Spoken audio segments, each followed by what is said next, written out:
Salut les amis, j'espère que vous allez bien. Le Real, bon, première mi-temps, compliqué. La vérité, bon, quand il y a 2-0 et tout, tu te dis avec ce Real-là, de ce début de saison, ça va être très compliqué. Et voilà, bon, encore une fois, dans ta tête, c'est le Real. Mais avec ce Real du début de saison, moi, la vérité, je pensais pas qu'ils allaient revenir. Après, bon, il y a eu tactiquement et Saïn, ouais, c'est catastrophique. Comment tu peux reculer comme ça, faire des choix tactiques? Contre le Real, si tu recules, t'es foutu. C'est une équipe, ils peuvent marquer de tellement de manières différentes et à chaque fois, ils finissent par trouver la solution. Faut continuer à jouer un minimum, ça sert à rien de vouloir gérer un score contre le Real, ça marche jamais. Après le Real, ils ont ce truc où les équipes se chient dessus face à eux parce qu'ils savent qu'ils peuvent revenir et tout, mais faut pas gérer contre le Real en fait, faut pas gérer. Donc voilà, respect le Real d'être revenu en deuxième, c'est très fort, mais Dortmund de leur côté, oui, il y a des choix, il y a des choses où ça a mal été géré. Et honnêtement les gars, la défense du Real, même le milieu a pas été ouf, la défense, je les ai pas reconnus, parce que d'habitude le Real c'est quand même très costaud, je trouve, tu vois, même Mendy par exemple, Mendy il y a des fois il a pris le bouillon et tout, tu sais, j'ai trouvé que c'était quand même bancal par moment. Normalement, défensivement, les mecs sont souvent très bons dans les duels, ce que tu veux. Tu sais, c'est dur de les avoir en 1 contre 1 et tout. Et ouais, Malen a fait des diffs et tout, mais tu sentais que le Real hier, c'était plus dans la difficulté. Après l'attaque, ils ont fait ce qu'ils avaient à faire tous. Ils ont fait au minimum leur match, on va dire. Tu vois, même Mbappé, il fait pas un match extraordinaire, mais il a fait des choses. Bon, il y a la passe sur Rudiger et tout. Rodrigo a fait des choses. Bon, puis après, t'as un mec qui sort du lot, quoi. On en revient toujours à la même chose. Enfin, Vini, bon, après, il y a des moments, il y a eu des espaces et des trucs, mais il y a des buts, mais c'est pas possible. Comment il va chercher ça tout seul et tout? C'est stratosphérique.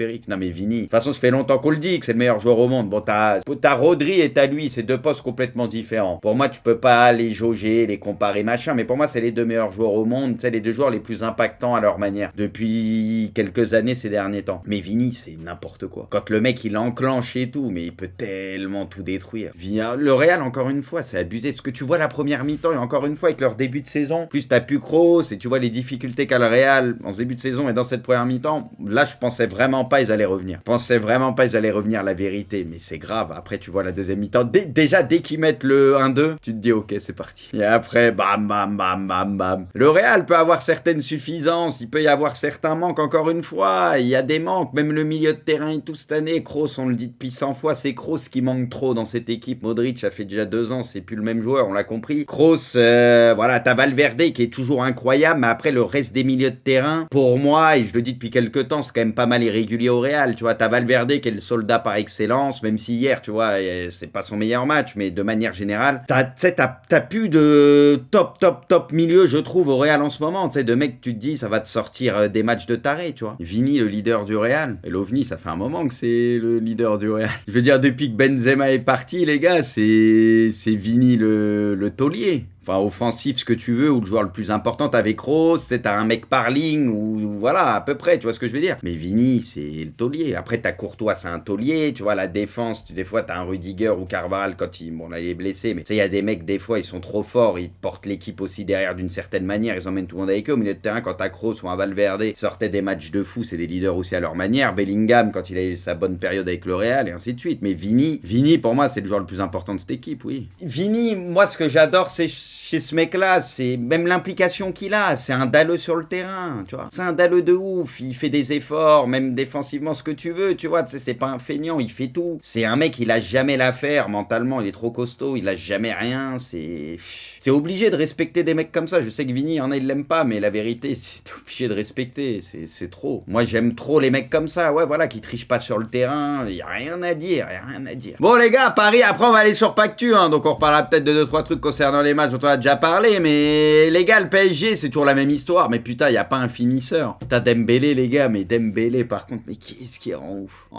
on le dit chaque match de Ligue des Champions, on se fait exactement la même réflexion, mais Barcola, il y a eu des trucs, machin, mais ça a manqué de justesse. Il a eu des situations, la petite enroulée en première mi-temps et tout, tu vois, il a eu des trucs, mais bon, il a manqué de justesse dans le dernier geste. Franchement, les gars, Hakimi, je trouve que ça a peut-être été le meilleur côté PSG, vous allez peut-être me dire un autre joueur, mais Hakimi, bon, au-delà du but, ou Benitez, bon, il est pas irréprochable, mais Hakimi, au moins, il s'est tapé, il a proposé, il a mené pas mal de trucs, la vérité. Hakimi, y a rien à dire, grosse activité, puis il a beaucoup apporté. Warren, je suis d'accord. Warren, moi, je trouve, ces derniers temps, il a eu une période, c'était un peu plus compliqué, là, il y a du mieux, je suis d'accord. Warren, je le trouvais bien en jambes, il pouvait monter le ballon, balle au pied, casser un peu les lignes, j'ai bien aimé aussi Warren. T'as l'impression que là, il a retrouvé du jeu un peu, je sais pas si vous avez même ressenti, mais c'est vrai que, putain, c'est encore une fois la finition, quoi, putain, C'est la Ligue des Champions, c'est toujours pareil, il n'y a pas un mec capable, parce qu'en soi, t'es bien au-dessus du PSV, mais t'as pas un mec, t'as l'impression qu'il est capable de finaliser, quoi. C'est, ouais, Pacho, il y a eu quelques trucs intéressants comme d'hab. Après, Pacho, il a un niveau moyen depuis le début de saison au PSG, c'est une des satisfactions, ça c'est sûr. Ils sont meilleurs en Ligue 1, en Ligue 1, ils ont plus de marge, parce que le niveau est moins élevé. En Ligue des Champions, il faut punir les adversaires. Ils sont bien au-dessus du PSV, on le voit tous, on le sait tous, mais bon, c'est le foot, si t'as personne qui est capable de finir, c'est toujours pareil, quoi. Pour ça qu'un Ramos, c'est là où tu vois, bon, même si Enrique, il le surkiffe pas, mais il est là, pour moi, c'est essentiel d'avoir un mec qui, avec les occasions que t'as, qui peut la pousser au fond, quoi. Devant, mais ça, on le savait dès le début, hein, que devant, il y avait rien. Enfin, c'est pas il y a rien, mais il y a pas de finisseur, quoi. Il y a pas de finisseur, et voilà, ça, on le savait depuis le début. Puis bon, avec Enrique qui veut jamais essayer des neufs ou des mecs qui s'apparentent à un neuf, tu vois, il met toujours des faux neufs, des trucs, au bout d'un moment aussi, on est fatigué. Enfin, avec le nombre de situations que t'as, le nombre d'occasions, tu vois, tu rajoutes juste un top attaquant, un très très bon attaquant dans le lot, capable aussi un minimum de finaliser, le match, il le plie hier. Il te manque juste un mec comme ça, c'est tout. On en parle du nombre d'occasions, Bruce, mais regarde le marquage sur les coups de pied arrêtés hier, un pressing marqué. Mais les coups de pied arrêtés du côté du PSG, c'est catastrophique depuis X temps, et on le voit, tu le vois en championnat la dernière fois, ils en prennent encore contre Arsenal, ils prennent 2 coups de pied arrêtés. Je veux dire, dès qu'il y a des coups de pied arrêtés, au PSG, t'es pas serein, ça, je suis d'accord. C'est catastrophique les coups de pied arrêtés défensifs la plupart du temps. Mais après, je trouve que tu récupères quand même le ballon, tu sais, t'es un peu mieux organisé à ce niveau-là, je trouve. Ok, tu vas prendre des risques et tout par moment, mais t'arrives à récupérer le ballon, le pressing paye quand même pas mal, tu vois. Alors des fois, tu vas te faire ouvrir. Maintenant, le truc, c'est que dans la balance, tu récupères des ballons, t'as des trucs intéressants à jouer, mais tu pêches dans les 20-30 derniers mètres comme d'habitude, c'est toujours la même histoire. Si ces occasions, hier, t'en mets 2, tu mets 2 buts en plus, c'est ce qui est large possible au vu des occasions. Tu sais, on n'a pas exactement le même discours. But de Minamino, ah ouais les gars, le hors-jeu, enfin, il n'y a pas hors-jeu du coup, mais il est seul au monde. En haut, le mec, il couvrait tout. Tu sais, des fois, c'est délicat, parce que tu te poses des questions, tu te dis, t'es trop seul, donc c'est sûr, il y a hors-jeu. Tu sais, des fois, ton geste ou ta frappe, tu peux la jouer différemment, tu vois. Mais il la joue sans y croire de ouf, mais il la joue quand même dans le doute, et il l'a bien joué, tu vois. But de Pulisic,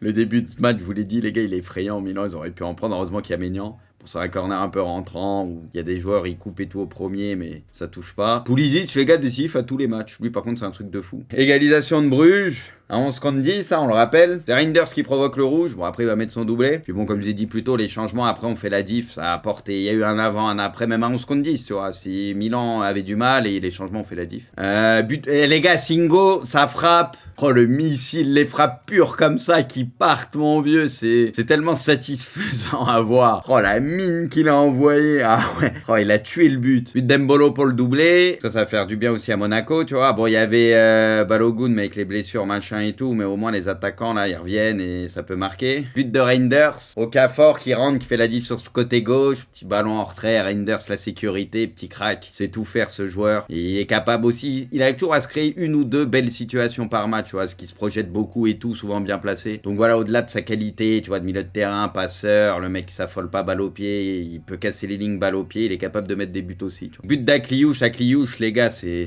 le foot est tellement facile pour lui, c'est tout paraît facile, hein. Toujours avec ses conduites de balle en plus, tu vois, la petite touche technique où la balle elle reste collée au yep, tout, c'est le début de saison de façon de Monaco. Bon là, il y avait une vraie diff, mais entre les deux équipes, mais le début de saison de Monaco, incroyable. Le PSG n'y arrive plus en Ligue des Champions, 89 tirs consécutifs, 100 buts dans la compétition, plus de 400 minutes consécutives, et le but qui va être inscrit en plus, bon, Hakimi, rien à dire, il a fait un bon match en plus, tu vois, mais Benitez, c'est pour lui, tu vois, vous voyez ce que je veux dire, on le sait, on se répète, mais cette capacité à pas pouvoir convertir les actions, il n'y a pas de vrai buteur dans cette équipe en fait. La magie du Real opère. Bien sûr, Kylian Mbappé, le dribble, ballon touché. Mbappé en vrai, là, le centre, il la rabat bien la balle. C'est pas évident, ce qu'il est de 3 quarts et tout, il la rabat bien. Et Rudiger, les gars, quand on dit il faut des mecs comme ça, tu vois, pourtant défensivement et tout, le Real, c'est rare, mais là, les mecs, c'était pas forcément un bon match et tout, mais tu sais, c'est des dalleux, c'est des mecs, ils lâchent rien. Il faut des tauliers, des mecs comme ça. En fait, contre Vini, ça doit être tellement insupportable parce que si tu vas sur lui. Déjà, le mec, il te fait ça à la 86e. Le coffre qu'il a, c'est lunaire. Il peut te remonter tout le terrain comme pour rire et avoir la lucidité à la fin, la finition pour faire le geste juste. Franchement, mais c'est n'importe quoi. Le mec, il te remonte tout le terrain, il te fait ça normal. Le truc, c'est que si tu sors sur lui, il va t'effacer. T'as tendance à être sur le reculoir, mais c'est le pire truc aussi. qu'il a tellement, il est tellement fort dans le dernier geste aussi, tu vois, si tu lui donnes cette liberté, souvent il fait le geste juste. Voilà, il fait exactement, c'est trop, mais c'est trop, franchement, c'est trop. Le PSG bute sur le PSV, le club de la capitale a encore beaucoup raté ce soir et fait une très mauvaise opération. Ouais. Les gars, au final, heureusement que contre Gironde, t'avais mis le but à la fin et tout. Hein. Parce que là, c'est 2 matchs que t'étais censé prendre pour sûr à la maison. Il y en a un, t'as laissé des points en route et l'autre, t'étais pas loin de laisser aussi des points en route. Imagine, là, t'aurais pu te retrouver avec 2 points après 3 journées en ayant reçu Gironde et le PSV. Le Bernabeu a son nouveau grand numéro 7, le meilleur joueur du monde, le futur BO. Mais putain. Mais c'est là où moi, les gars, ça me rend ouf. On dirait, il y en a, ils découvrent hier que Vini, c'est le meilleur joueur au monde. Ça fait déjà quelques années que c'est le meilleur. Là, on dirait, il y en a, ils percutent que c'est le meilleur joueur au monde, que c'est le meilleur joueur du Real. Ah putain, arrêtons. Moi, ça me rend ouf. Ça fait... Non, mais on dirait, c'est une découverte. Il y en a, ils étaient pas d'accord avec ça, mais ceux qui connaissent un peu le foot et qui suivent, ça fait déjà un petit moment qu'on le sait, qui est Vini, etc. On le sait, on ne l'a pas découvert hier. Vini, sur ses 31 derniers matchs de Ligue des Champions, 18 buts, 12 passes D. Décisif à tous les matchs. Et sans compter les avant-dernières passes ou les diffs monumentales qu'il va faire balle au pied qui vont amener des buts et toutes les diffs qu'il va faire. Parce que c'est un mec qui use les défenseurs aussi au bout d'un moment, tu vois, donc ça va profiter aux autres, voilà. Sans compter le travail que tu vas pas quantifier, vous voyez ce que je veux dire ?